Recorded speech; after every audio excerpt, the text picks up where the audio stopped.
Ми текна еден многу добар пример за комуникација, што сакам да ви го раскажам уште од времето кога работев во човечки ресурси во Амазон пред некои 4-5 години. Ке стигнам до тоа, за најновите, кратко само јас сум Маја и работам како коуч за лична трансформација и дисциплина.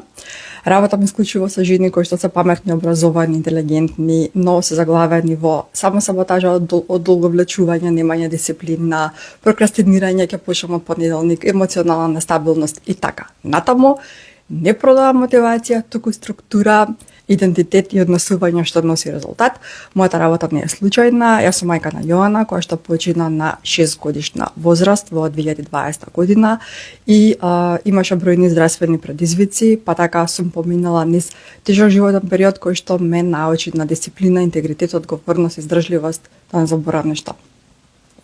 И слично. Не продавам теорија, продавам нешто што сум го поминала и научила, што сум го изградила кај себе и што успешно им помагам на голем број на жени. Секоја година од 2019 година па ја се до денес да го направат истото. Сега, што ми беше on my mind? Се сетив на една случка од времето кога работев во Амазон, во човечки ресурси, што ми се поврза со многу видеа во последно време, што ми излегоа, предажно на TikTok, на тема дава некои совети од човечки ресурси за кои се твоите права и како ти како работник да издействуваш вакви или онакви права и ако ти кажат они ова, ти да направиш тоа, а ова не сме да ти го направи работодавецот, тоа смее и ова не сме да ти го каже менаџерот, оноа смее и многу тие совети не држат вода и сега ќе навлезам зошто точно го мислам тоа и ова ќе ви помогне на сите вие кои што сте на некој начин во корпорет, работите во помала или поголема компанија, фирма, банка, институција, неважно што, ама углавном ова сакам да ви помогнам. Дека многу повеќе ви се исплати да учите било каков тип на комуникацијски вештини кои што ќе ви овозможат да се изборите за она што ви е битно. Ако не се слушам, да молам некој нека ми пише. Или ако се слушам, подобро ствари пишете ми за да се полабавам, не знам дека сум сигурна. Пред 5 дена на лајф имав фијаско, микрофонов на сред лајф почна дупло нешто да снима и на крај само мојата гостинка збореше, не можев ништо да кажам.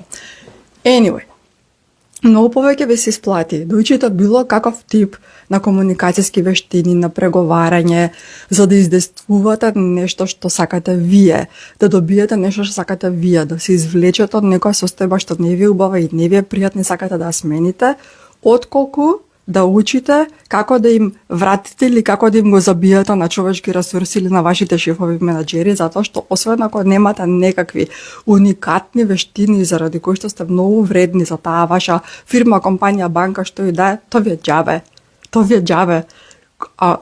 Колку повеќе сме ние кадри, некој кадар, колку повеќе е заменлив, толку помалку би ви служеле такви совети од типот на ако ова и ова ти направим тоа и 100% ќе биде правото на твоја страна. Не играат во тие игри корпорацијски, многу малку има врска која е во право и на која страна е правдата. Интересите се сосема други. Значи вака. И инспирирана сум, меѓу другото, на сето ова што ќе зборам денеска, од сите разговори што ги имавме во последните неколку сесии во две мои паралелни групи што се случуваат, и повторно доаѓаме до заклучок колку е многу важна комуникацијата, начинот на кој што комуницирате и вашите комуникацијски вештини, како на работа, така и дома, за да си ги добивате работите што на вас ви одговараат, односно за да ви ги почитуваат луѓето вашите граници. Ако ви мајнка тие способности, тогаш сте во недобра позиција. Просто, значи, на вас е одговорноста да ги изучите тие работи, за да можете добро да се поставите. Затоа што овие видеа на кои што наидувам, иако се однесуваат за западен свет, ама нема врска, значи корпорет е корпорет без разлика на во која земја се работи. Еве во Македонија живеам, сега живеам во Германија, има прилика и од двете земји да работам корпорет. Мојот сопруг исто така беше во корпорет и во банкинг. И во Македонија, сега и во Германија го работи истото и многу наши тука пријатели кои што се во корпорет, иста е приказната, иста е сликата. Ако ви се верува, стварно по фирмите и компаниите и банките во Германија е истото како во Македонија во однос на игри, во однос на корпоративните игри, во однос на тоа како се качува човек по корпоративната скала, што се вреднува, а што не се вреднува, што уствари те држи во место и во стагнација и во некоја фрустрација со години. Еве, само толку ќе кажам сега во ова излагање околу споредбата меѓу двете земји, а сега ќе придам на поентата за да ви помогнам, пошто шансите се големи дека некој од вас во моментов што го слуша ова се носи со некој таков предизвик на работа и му прави немир и ти прави неубаво кога си дојдеш дома и ти прави да преживуваш таа ситуација до вечер и утре да пак да мораш да станеш со жаба во стомакот и да отидеш на тоа работно место, а нозете се враќаат и така натаму и еве ајде да видиме дали ова ќе помести нешто, дали општо ова ќе резонира со тебе. Маја битно, ќе ти го раскажам следново. Учете преговарање, учете комуникација, учете комуникацијски вештини на начин да вие можете да бидете во состојба да ја разберете другата страна и кога ќе ја разберете другата страна, не тоа да го направите за да видите мекото лепче, добрата душичка што лежи сите да ја газат, туку да разберете што другата страна сака и вие да видите на кој начин може да го обезбедите тоа без вас многу да ве чини и многу да ве кошта. И на тој начин вие да дојдете до работите што ви се вас битни. Кога ќе кажам научете комуникацијски вештини и преговарање, сакам да кажам да не чекате да ви се прелее чашата до овдека и на крај да ве фати некоја нервоза и да измарширате во канцеларија кај вашите претпоставени менаџери, шефови што и да е и да се испокарате. Затоа што со тоа или ќе постигнете ништо, или ќе добиете отказ, или ќе се уназадите на начин на кој што нема да ви биде јасно на кој начин сте се уназадиле за следните 5 или 10 години. Тоа не се комуникацијски вештини. Влегов и се испокарав и им плеснав се во фаца што имам, не се комуникацијски вештини и уште помалку пак е преговарање. Мора, дечки, вака сега, за да разрешите некоја потенцијална ситуација која ја имате ваква во моментов, ако се справувате со такво нешто, морате прво да си го видите кое ви е местото вас таму. Мора човек да си го знае местото во смисла на тоа од аспект на ресурс, пошто ти како вработа си таму ресурс. Значи, некој таму те вработил за ти да извршуваш задачи кои што на целокупното работење на таа компанија, фирма, банка, институција, што и да е, ќе даваат повеќе профит, повеќе заработка, ќе се зголемува обемот и слично. Значи, затоа си ти таму најмена, затоа си вработена. И мораш да видиш ти како ресурс на која позиција припаѓаш. Колку многу вредност доаѓа од тебе кон нив. Тоа прво мораш да си сама свесна, за да можеш да си одредиш твојата преговарачка позиција. А после тука натаму можеме да збориме за да ги изфиниш и направиш твоите комуникацијски вештини, да ги isполираш, што се вика. Сега да ви дадам еден пример. Од времето кога работев во Амазон, во човечки ресурси, тоа беше негде 2022 година, че е пред 4 години. Ми се прижи прилика, отидов таму, 3 месеци поседов, нема врска, приказна за друг пат ќе биде што, како, зашто одлучив да не работам веќе таму. И сега ова што ви го раскажувам се случува во тие 3 месеци кога бев таму. Тој Амазон во кој што работев беше сортен центар. Амазон е огромна фирма. Тука во Германија се поделени на магазини каде што се пакуваат нарачките, па магазини кои што се сортен центар, како овој, јас во кој што работев, каде што стигнуваат огромен број на нарачки од многу места, од многу подрачја, кои што во 4 категории се делат, А, Б, С, Д. И, например, тие што се насочени за северот на Германија, имаат буква А. Тие што ќе одат на југот на Германија, значи на скроз противен правец, имаат друга буква. Тие што се лево имаат трета буква и тие што се десно имаат четврта буква. И од тука се сортира и се знае кој камион ќе тргне према север, кој камион ќе тргне према југ, кој ќе тргне натака дури на кај Холандија, на кај Белгија паќавме, а кој ќе тргне према истокот. И според тоа, оние што идат на кај Хамбург сигурно нема да земат пакети што се однесуваат на југот, зашто нема да прават огромен круг, туку така беше организирана работата. Работа едно 600 работници во тие хали што ги пречакуваат тие пакети во сортниот центар и во сите 3 смени цел ден се што правеа само како што стигнуваат огромни континери, секакви пратки, големи, мали, од најмалецки од ова луѓе што го нарачале, и ова што го држам ја порачено фактички од Амазон, до најголеми како машини за садови, залишта, фрижидери, значи од најмали до најголеми пакети стигнуваат во тој сортен центар каде што 600 работници во 3 смени цел ден ги гледаат буквите на нарачките и само прават распределва која кон која пратка ќе оди, која кон кој камион ќе оди. Сега, што беше главниот предизвик на човечки ресурси во тој магазин? Прво и основно, тие 600 вработени што беа таму не беа равномерно поставени во сите 3 смени. Имаше прва смена што почнува од 6 сабајле до 2 попладне, по втора смена која што почнува од 2 попладне и е до 11 вечерта, и трета смена што почнува од 11 вечер и е до 6 сабајле. Фактички 24 сати работат халите и нонстоп пристигнуваат пратки. Сега, прво и основно, типот на вработени кои што работат во тие меѓу тие 600 што се вработени по халите е однаков тип на вработени за кои што не се потребни никакви претходни работни вештини и знаења да имаш ти за да влезеш таму. Буквално во Амазон, да дојдеш денеска и да се пријавиш, да се вработиш во таков сортен центар или пакунг центар или што и да е, за 2 сати се вработуваш. Значи нема ти речат као денес е вторник, почне од понеделник, почне од поручак што се викат од утре почни. Одма можеш да влезеш. Нема никаква квалификациона препрека што треба да се помине. Нити јазик ти треба, нити ништо, само ти треба уредна работна виза, не може на црно нелегално. Тоа што значи? Дека си заменлив, како не можам да ти опишам како дури луѓе доаѓа, почнува работа 5 дена работи, дава отказ на пола смена, друг доаѓа, значи таков тип на работата, секој може да работи, секој може да разликува А, Б, С, Д, значи да ги двои пакетите во 4 различни ленти. Тоа е работата и ти си заменлив како никој и не е потребна никаква квалификациона препрека за да влезеш таму.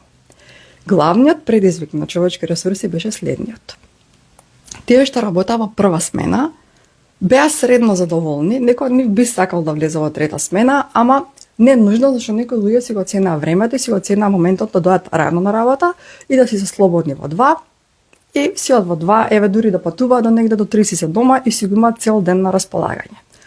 Тие што беа трета смена беа екстремно задоволни, затоа што се навикнале да работат ноќе, мислам, работните сати воопшто не се идеални, во 11 тек почнуваш да работа и или во 10 вечер и завршува дури сабајле во 6, цела ноќ нели работиш, значи организмот ти доживува стрес, да си ти секоја вечер на тој начин нели да си така буден. Ама она што им беше многу привлечно на нив е тоа што тие од трета смена зима 500 евра повеќе плата. И тоа беше главната причина зашто скоро сите од тие 600 работници сакаат да бидат во третата смена. За да може да заработуваат, да ги зимаат тие 500 евра повеќе. Што беше главниот проблем? Тоа што најголемата потреба од работници Амазон ја имаше во смената 2, односно никаквата смена според мене, што почнуваше во 2 на пладне и завршуваше во 11 вечер. Значи ти од понеделник до петок немаш ден практично. Сабајле кога ќе станеш нешто што и имаш, односно што можеш да направиш од сабајле и доаѓаш на работа и тоа е тоа.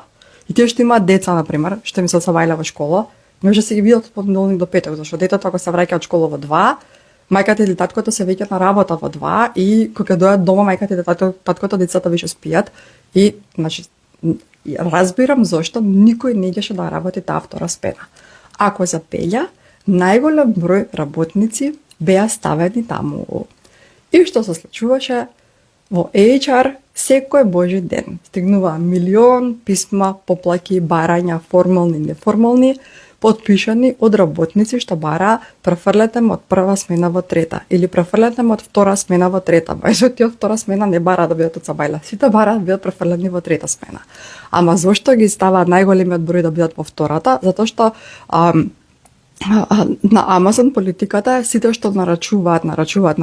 Например, највише луѓето нарачуваат навечер, околу 8-9 сеат дома скролаат и типкаат на телефонот и нарачуваат работи, или во текот на денот, и тогаш најголемиот број да бидат обслужени, да бидат, например, ти си нарачал нешто, да кажеме, во 6 поручак, и тие од втора смена имаат време да ти го сработат продуктот и да го пуштат по камионот што ќе тргне во трета смена, примерно каска може во 2 ќе тргне камионот, може се вале во 6 и ова и одна. И затоа, например, се случува од друга страна, од страна на клиент, да седам дома и во 9 вечер да го нарачам микрофонов и утре во 12 да ми задзвони поштар да ми го донесе дома. Океј. И за најмногу камиони се изфрла и ода во период меѓу 14 и 23 часот. И они има политика има доста работници од надвор, наимено во смисла од тие 600 голем број беа од оние партнерски фирми, што се, например, партнерска фирма на тебе ти наоѓа работа во Амазон, ти зима пола од првата плата како надомест и после тоа си работиш ти таму, ама ти имаш обврски права кон таа партнерската фирма. Тебе Амазон ништо не ти должи и може да те отпушти за 3 секунди ако сака и не ти должи, не ти плата, не ти ништо. Ти се си имаш со твојата партнерска агенција и тоа они си го имаат направено за главоболка да се спасат, за ако видат дека некој е асален, они ќе си го прима директно преку Амазон, ама ќе те видат прво неколку месеци ако правиш проблеми, ако си конфликтен, ако се жалиш, ово направише, едноставно ќе те отстранат без никакви легални реперкусии да имаат. И тоа затоа ми прави многу смешно ако ги гледам на TikTok тие советите од HR, вака постави се, онака постави се, као луѓе ме зезат, али вие мене тие правни субјекти. Дури да се помали, дури да не е Амазон во прашање, дури да е правен субјект што има 30-40 вработени.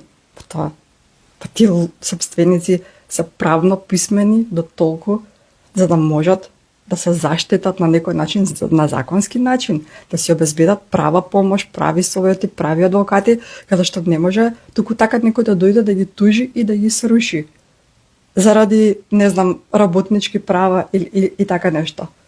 И конкретно за се ова го раскажам, застигнам до конфликтот што го сведочав и што се заврши како што се заврши, а тоа е следното. Тие со партнерските агенции најчесто беа уствари во првата смена, затоа што тоа им беше компензација за тоа малку помалата плата што ја зима. Зашто ти си, да кажеме, преку таа некоја партнерска агенција вработен можда не 3-4 месеци и ако те забележат менаџерите од Амазон и приметат дека си супер за тимот, дека окей, супер може да се работуваат со тебе, они ќе дадат предлог да те прими Амазон директно преку нив. И кога ќе те прими Амазон директно преку нив, добиваш на 200-300 евра повеќе плата, значи малку ти се зголемува платата и исто така добиваш некои бенефиции, пример за нова година, не се вика таму К15, другаче се вика, нема врска, некои бонуси следи, некој овона, некој поише денови одмор те следат и слично, значи тоа е придобивката и затоа некои луѓе се трудеа, кои што имаат таргетирано таква работа да работат и тоа ќе си го работат со години и они се трудеа Амазон да ги превземе нив. Арнама, во моментот кога те превземе Амазон, во моментот кога го склучувате договорот да работите заедно, они ти викаат за да влезеш ти директно преку нас и да ги имаш сите тие бенефиции, тие бонуси, тоа, исклучува на тацна само втора смена. Значи сите што сте примени преку Амазон директно, мора да работите само втора смена. Таа глупата. Од 14 часот до 11 вечер. И што се случува? Сите ја прифаќаат понудата и сите во себе си викаат, окей, ќе поработам 2 недели и ќе си поднесам барање да ме префрлат во друга смена. Иако, сите ми е јасно и од искуство веќе толку години некој друг ќе ти каже, значи ти кажуваат луѓето таму како стаат работите, не се случува туку така преоѓање кон друга смена, затоа што фирмава има потреба од најголемиот број на работници да бидат меѓу 2 и 11, чао, пријатно, здраво. Сега. Јас влегувам таму, негде беше октомври, во човечки ресурси и на првиот состанок кај што се случуваше меѓу мене, моите колешки и мојата шефица, дискутира нешто за брачниот пар. Така ги нарекува, има код за нив, има шифра по документи, се појавуваше, ги има ставено како брачниот пар Иако луѓето си имаше жена баш што работа таму, има име и презиме и се, меѓутоа они така си го има ставено како код и има отворено цело досие за нив, кој што одеше 2-3 години наназад, за утре задутре, ако се појави некој судски процес, они си беа спремни и репетирани, ништо не им можеш. И што е работава со брачниот пар, сега мене они ме воведуваат дека тоа се брачен пар кој што работат во втората смена, кој што порано биле во трета смена, меѓутоа се направила ротација во потребата, поремалце камиони излегуваат надвор од магазинов ноќно време, повеќе камиони излегуваат денски и голем број од луѓето од трета смена премина во втора. И тоа кој ги удрило по джеп луѓето, автоматски зимаш 500 евра помалку плата, сите се будат и сите сакаат на некој начин, бараат начини како да се вратат пак во третата смена. И овие маж и жена од Балканот беа, меѓу другото, нема веза, не е битно за приказната, отишле кај адвокат во моментот кога некој ги префрлил во втора и сега го тужат Амазон. Него истужиле прво туку, му го представиле случајот и тој па адвокат со цел памет им направил некој извештај, некое протестно писмо, нешто во она и ги сконтактирал човечки ресурси во Амазон со официјална представка како моите клиенти дојдаа да пријават малтретирање на работно место, зашто престојуваат во смена што не ја сакаат, бла бла бла бла бла. И јас ќе ги застапувам као стилу ќе се преземе некоја постапка.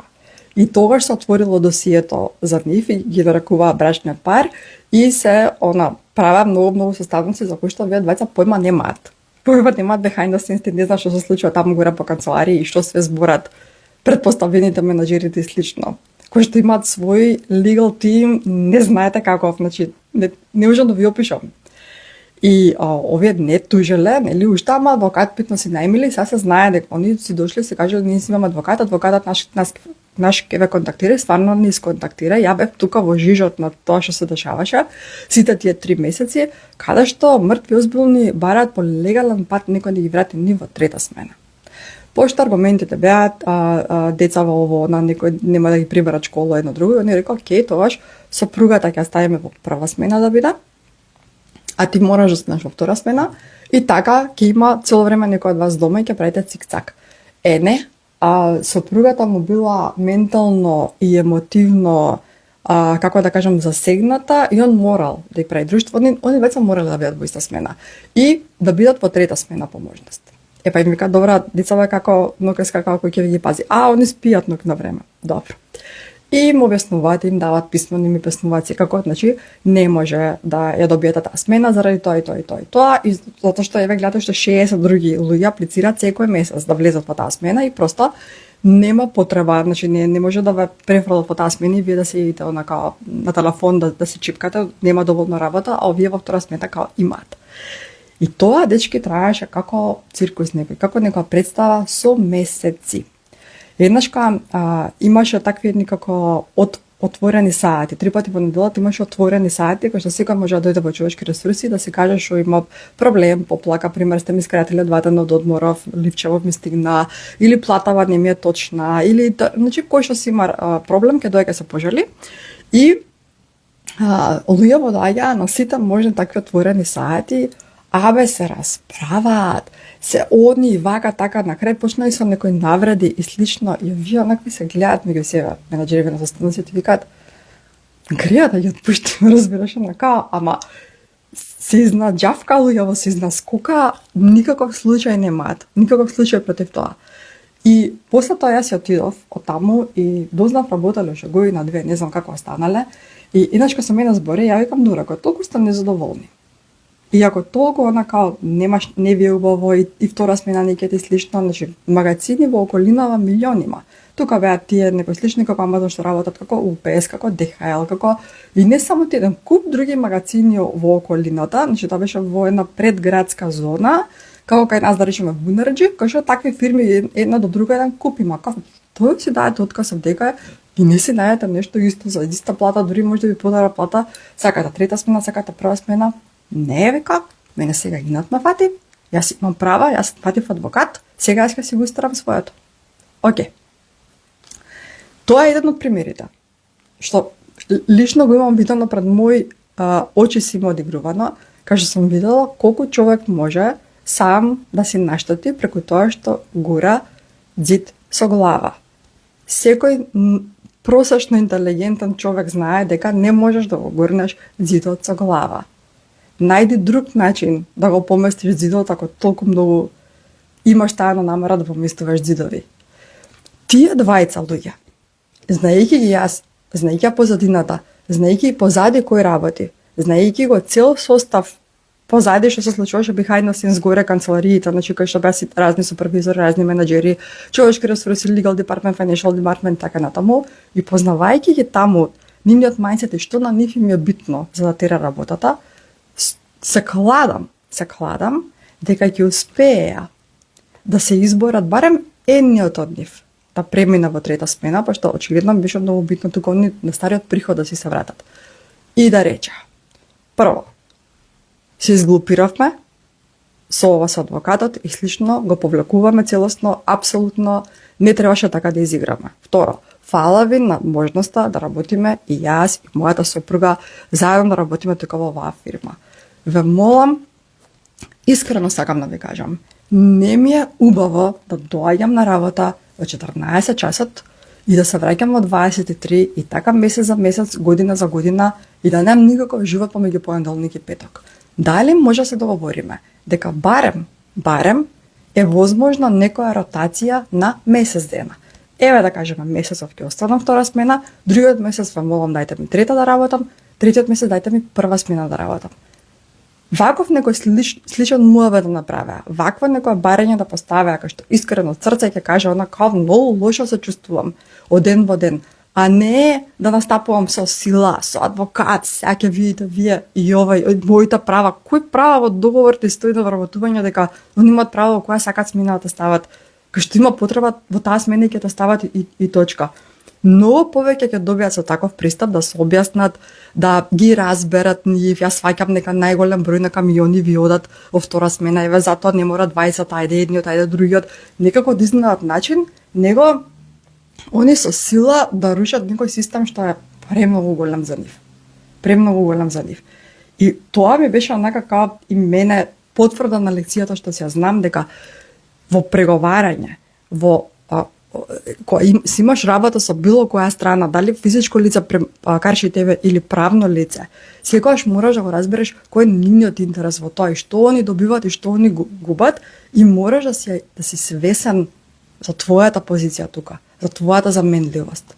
Сите тие 600 луѓе денес кога се организираат, денес во моментов да дадат отказ, утре дента ќе бидат заменети со други 600, кај што нема да има потреба човек повеќе од 15 минути да ги обучува.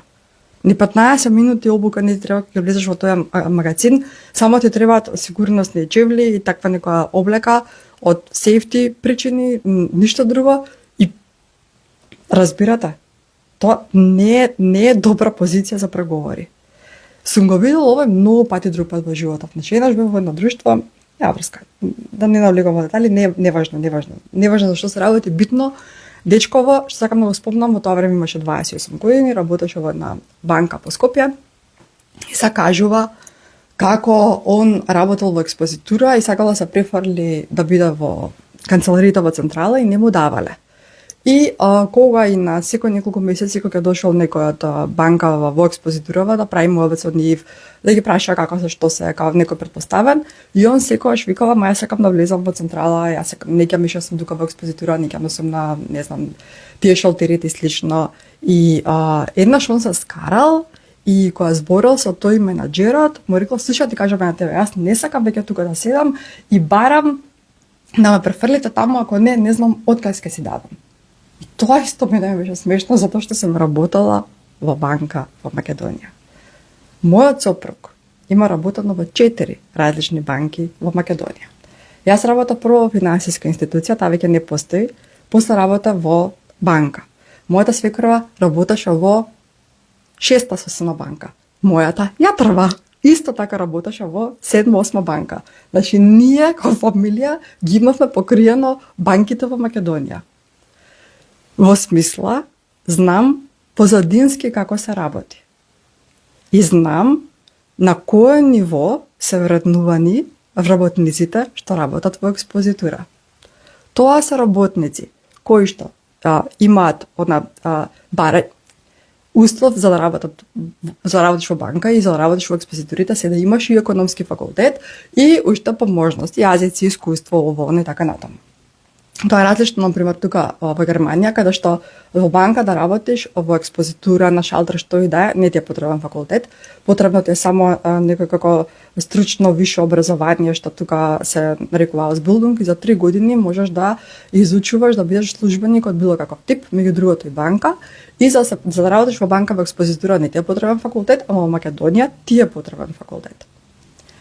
И сега, ајде да одиме реално, колку имаме дипломирани економисти во Македонија. Многу. Одвеќе. Кои што се кандидати да работат по тие разни шалтери, експозитури и така натаму. Плюс дополнително, секоја година нови генерации на млади што секоја година достигнуваат 23-24 години возраст, 22, 23, 24 дипломираат се уште на сите разни економски бизнис факултети, академии, коледжи, што све има во Македонија, кои што исто така се кандидати за работа во банкарскиот сектор и во банкарските експозитури.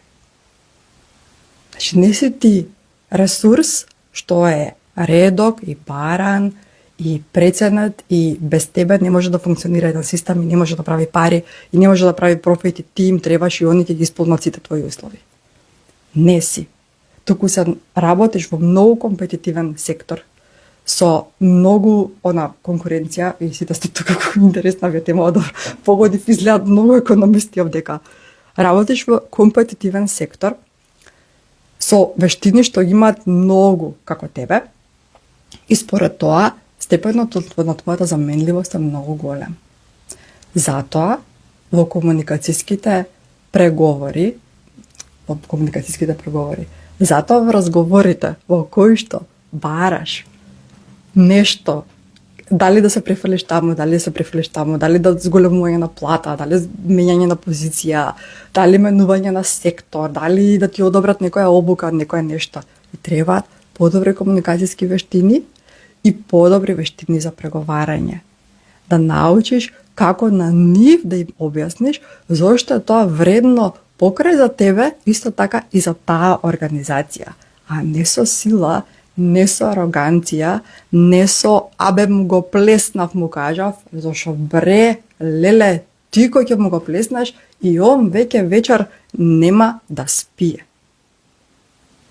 И после одат луѓето, излегуваат од тие разговори, излегуваат од тие работни места, одат дома и се преисфрустрирани, преизнервирани и цела вечер разговараат на телефон со овој, со оној, со мајка, со сестра, со сопруг и пцуат, и викаат, и плукаат по тие претпоставени шефови и вака и така, а конкретно ниеден шеф не е крив да кажеме што е така поставен системот и што се така поставени работите.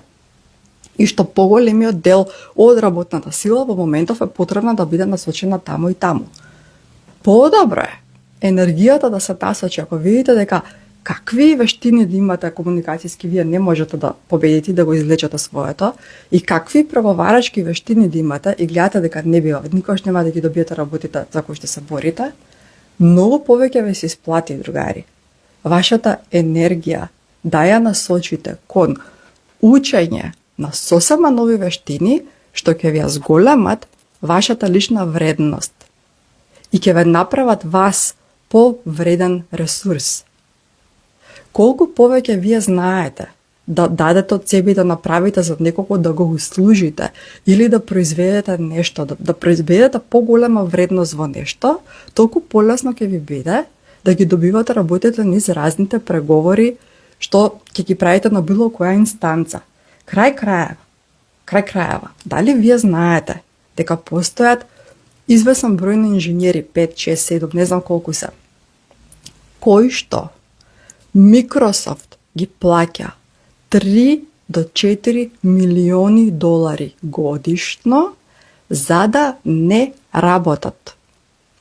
Тоа се инженери што работеле на некои делови софтвери што и да е, за Microsoft и кои што отишле да кажат дека сакаат да дадат отказ, зашто не се задоволни од ово, она, вака, така, и кога не успеале од таму да ги убедат да продолжат да работат за нив и да не знам што и да е, на крај постигнале договор да примаат 3 до 4 милиони долари и да не работат само за да не се вработат кај конкуренцијата.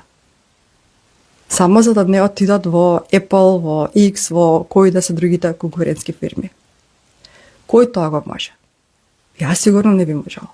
Мене Microsoft не би ми дал ни денар. Океј, пошто не сум инженерот, што ми е потребен на нив, ги немам тие skills, ја немам таа вредност, што на нив можам да им ја дадам, да им ја доставам, или на нивната конкуренција, за они мене да ми ги платат тие пари. Тоа го постигнале луѓе што ставиле толку многу во својата глава и во својата пракса и во тоа што го работат и толку многу се вреден ресурс за одредена компанија, што на незе, на таа компанија и се исплати 4 милиони долари да ја кешира годишно за оваа особа да, што сака да прави, да не оди на работа и што сака да прави со тие пари, само за да не работи за конкуренцијата. И тоа замислете да трае до крајот на животот. Замислете таа особа денес има 35 години и го добива тоа од Microsoft и има подпишан договор дека до нивни 65 години нема да работат за конкуренцијата и ќе ги зима тие пари секој месец. Епа, што да кажам? Си учеле луѓето. Си работеле. Значи, ја сваќате ли поентата? Многу убави книги има на темава. How to Win Friends and Influence People од Дейл Карнеги е одлична за старт, за да почнете да истражувате на темава како ова се прави и како се комуницира не со напад со луѓето, туку со да дознаеш на нив што им е битно и да видиш дали тоа можеш да им го дадеш. После, следна книга што ви е супер на темата е Never Split the Difference од Крис Вос, кој што бил FBA преговарач за криза со заложници многу долги години, денеска се бави со подучување на комуникација и преговарачки вештини во бизнисот. Понатаму, која друга, сам ми прелета низ глава и ја заборев зборики за Крис Вос. How to Win Friends and Influence People, Never Split the Difference. Не ми текнува, имаше уште неколку. Ама главном, сега ми е бубачка во главата. Која уште сакам да ви ја кажам? Ако ми текне, ќе ставам на стори. Стварно не можам сега да се сетам. Значи, тоа ви е супер старт. Да разберете што е поентата. Затоа што, знаете како јас уствари, кога ќе виж цел живот сум во услужен сектор. На многу разни места има поминато во.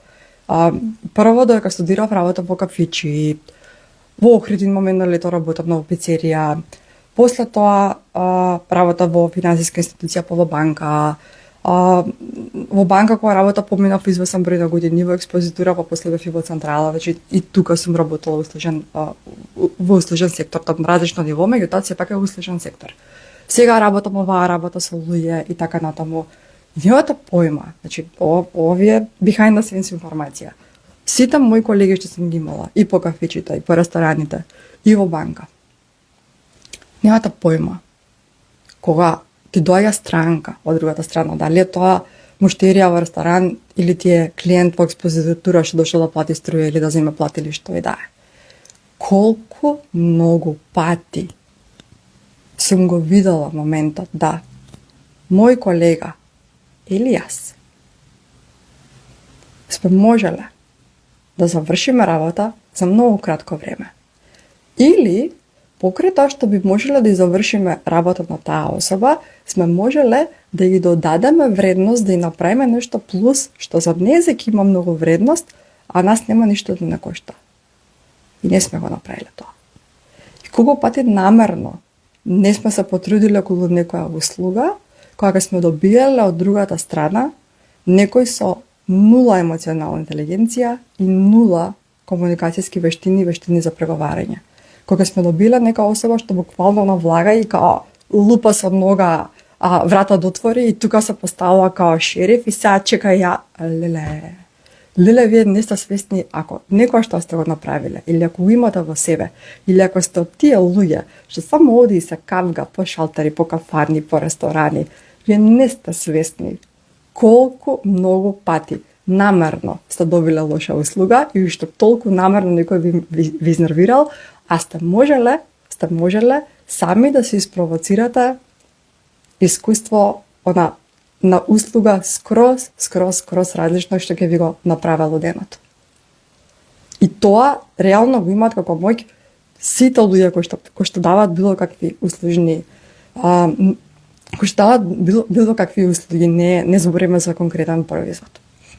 Ако ќе купиш чоколада, колку и да си уложиш со продавачката, чоколадата внатре завиткана, како што завиткала, значи вкусот му е тој, не може да ти дае онда чоколада што мириса на помфрит, ако ти купуваш млечна чоколада, така.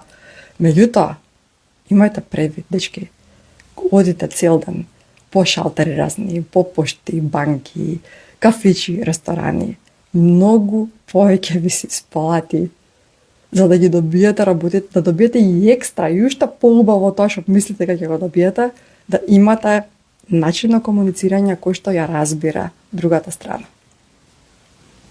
И на тоа се исплати секогаш да се даде енергија и време. Ете така. Ми текна на оваа приказкава за овој брачниот пар што имаше во досијата и од тука уствари дое целата инспирација се ова да ви го спораскажам. Ајде да видиме, може некој ќе ми пише дека баш во моментов се случува со оваа ситуација и им помогнал. На една друга тема, значи ова е комуникацијава и комуникацијски вештини и преговарање и дома и со партнери, со деца и на работа е голем дел од групите во кои што ги работам. Друга голема тема во групите што ги работиме во Јанина мисија е тајм менеджмент и време и продуктивност и како да си има повеќе време. И еве сега пред пола сат пуштив ньюслетер на мојата мейл листа каде што им кажав дека ќе имаме вебинар наредниот вторник. Вие втори дознавате, ќе ставам некаде сега во био линк или во стори за да може да се пријавувате.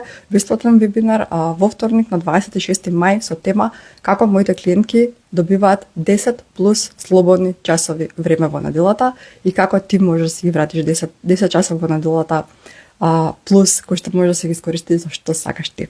Ако ви е доволно привлечно, за некоја, минута ќе има на стори линк за да се пријавите и се гледаме дечки скоро. Ćao!